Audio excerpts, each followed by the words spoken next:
The story I'm about to tell you is one of my favorites. We get to witness one of the most boring married couple have an absolutely crazy adventure. And it all begins with a regular date night in New York City. Get ready for a complete shit show. Let's start by introducing our main characters, Phil and Claire Foster, who are a married couple with 2 children, Ollie and Charlotte. This couple's life is becoming boring as hell. It's like their life is on repeat and every day it is the same. It's all about surviving the day at their jobs to go back home and crash on the couch. But all of this is about to change.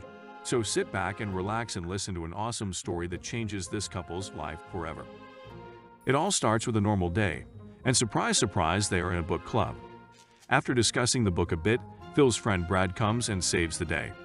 After asking Phil why he still is in the book club, he explains to him that he and his wife are splitting up, explaining that their life just got stuck and got too boring, no romance and boring sex, and states that he is so much happier now. While this is going on, we get to witness Haley, who is the wife, have the same talk with Claire. She is extremely happy with the decision they have made and tries to push the same thing on Claire. And no offense, but people like this makes me vomit. Don't be an asshole. Help your friends. Don't drag them down with you.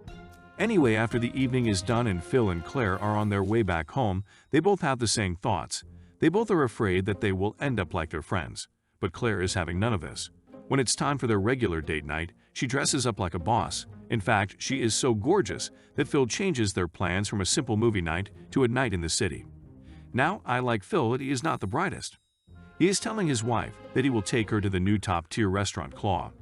It's Friday night, and this guy thinks he can just step in and get a table at one of the most wanted places in town. As you might have guessed, this is not going his way, because of course the place is crowded and has absolutely no place for drop-ins. They get greeted by a complete asshole that is in a way calling Phil stupid for thinking he could get a table. He rudely asks the couple to wait at the bar to see if something comes up, knowing that this will never happen. While at the bar, they are being ignored and Claire has had enough. She wants to leave and tells Phil that this was a sweet idea, but it backfired. Phil explains that he wanted the night to be special and he doesn't want to give up yet. While they are having this conversation, a waitress is calling out Triple Horn Party of 2 several times, but no one is answering. Phil gets the genius idea and screams out, it's us. We are the Triple Horns. The bastard took someone else's reservation." Claire is a bit hesitant, but Phil is pointing out that they did nothing wrong. The Triple Horn is a no-show, and this isn't hurting anyone. And to be fair, he is not wrong, but this decision of his just changed their life forever. Before ordering, they just seal their fates even further in toast with empty glasses. Now, that's just insane. They are just begging for it at this point. Phil and Claire are having an amazing time and everything is going great, but shit is about to go down. Out of nowhere, 2 guys come up to their table and ask if they are the Triple Horns, and all force they say yes, thinking they work at the restaurant. But little do they know that these guys are not playing around. They ask the couple to follow them outside. Phil and Claire do what they say, but don't really understand what they want. They go out the back door, and now the real fun is about to begin. When they get outside, the 2 guys take all their stuff and tell Claire to shut up and listen. The 2 guys starts to call out the couple for being idiots to use their alias name to book the reservation, and tells them that they are truly idiots if they thought they could steal from Joe Mobto and get away with it. Phil and Claire try to explain that they took someone else's reservation, and that they are not really the Triple Horns, and that they have the wrong guys. But of course the bad guys don't believe them, because who the hell takes someone else's reservation? They start to question them about a flash drive they believe Phil and Claire stole from the gangster boss Joe Mobto. The bad guys lose their cool and threaten them at gunpoint. Not seeing any other way out, Phil freaks out and lies and tells them that he has it and has hidden it in Central Park. It's time for a field trip to the park. Our main guy, Phil, thinks he got the plan all figured out and continues with the lie when they get there and tell them it's in the boathouse. When they get to the boathouse, the couple manages to outplay the bad guys and with some quick thinking, knocks them both out with an oar. They run for the hills and manage to get their hands on the slowest boat in the history of boats, but somehow still manage to get away from the villains. While getting shot at, the couple successfully escape from the park. Phil can't keep his cool anymore and starts to vomit in the streets of New York City, and to be honest, I would probably do the same. I might even have to change my pants. But anyway, the couple do the one thing we would all do, they go to the cops. But while they are telling their weird story about the 2 guys, Triple Horn and Joe Malto. They witness something that frightens them even more. The villains that were chasing them are cops. They make the run for it again after finding an opening and manages to escape once more. Once at the streets, Phil tries to calm Claire down. After he does this successfully, he freaks the F out himself. Our couple has absolutely no idea what the next move is, but after calming down, they realize two things. One, they can't go home because the bad guys know who they are. Two, they need to find out who the real Triple Horns are and track them down and get them to give back the flash drive. And believe it or not, they come up with a great plan on how to get more info regarding the Triple Horns. They go back to the restaurant to get the number from the reservation. In a hilarious scene, they pretend to be some famous douche couple and manage to distract the employee and get the number. Next part of the plan is to visit some of Claire's old clients, Holbrook, who just happens to be a private investigator.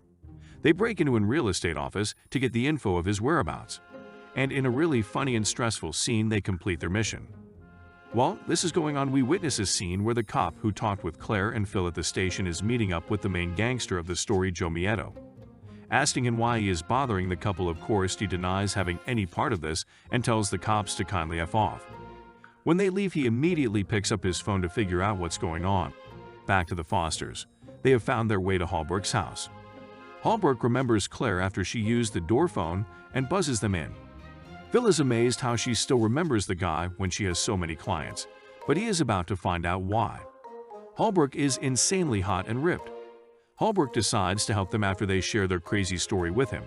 But before he does this, they get interrupted by his even hotter date, who asks if they are going to join them for sex. This scene had me crying with laughter and is one of my favorites. Anyway, Holbrook ends up helping them find the address to the Triple Horn using his equipment. But when they are about to leave, they hear someone ringing on the phone door. It's the two bad guys from before. They have tracked them down after realizing it was them who broke into the real estate office.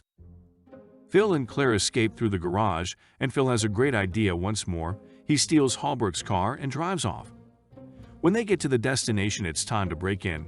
They use the fire escape ladder to climb up to the apartment. They manage to enter the apartment through a window. While inside, the search for the flash drive begins. This, however, doesn't go as planned. Claire gets angry to say the least when she bumps into an open drawer that Phil has left open.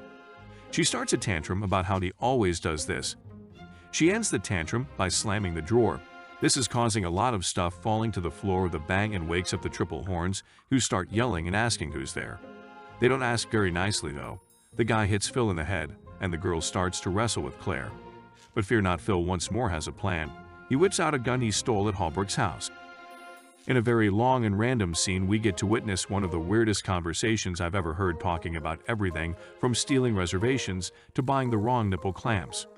But however, it ends with the Fosters telling them they are still being chased by the two goons.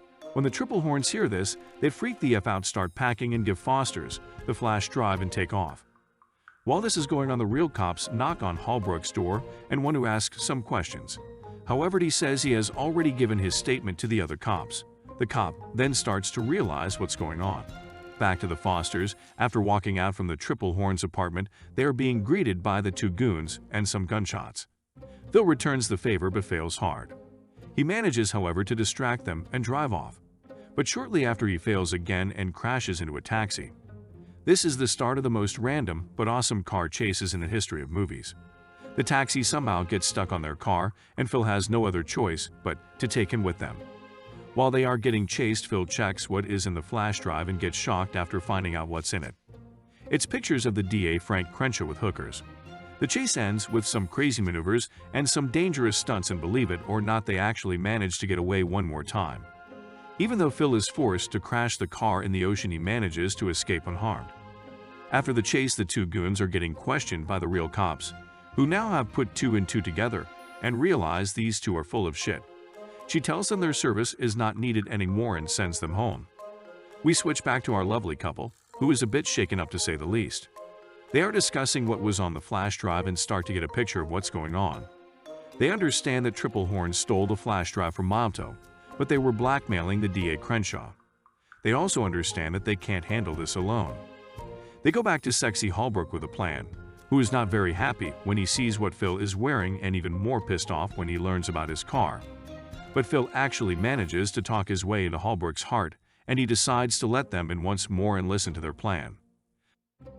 We don't get to hear the plan.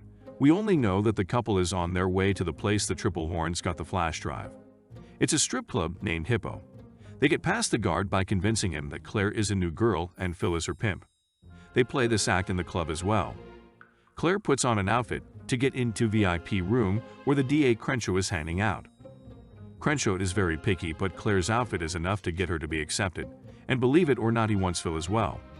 The guard lets them into the VIP room, and now the easy part is over. Phil and Claire must show their skill set in order to get close to the target. To put in his own words, they have to earn the privilege to be there with him. They realize they have no choice and start up the worst show I've seen in my life. I don't think you can be any less hot than they are. Needless to say, Crenshaw is not impressed and asks the guards to escort them out. But the Fosters convince them to give them one more shot. And don't ask me why or how, but this time Crenshaw loves what he sees. He is mesmerized and loses it completely.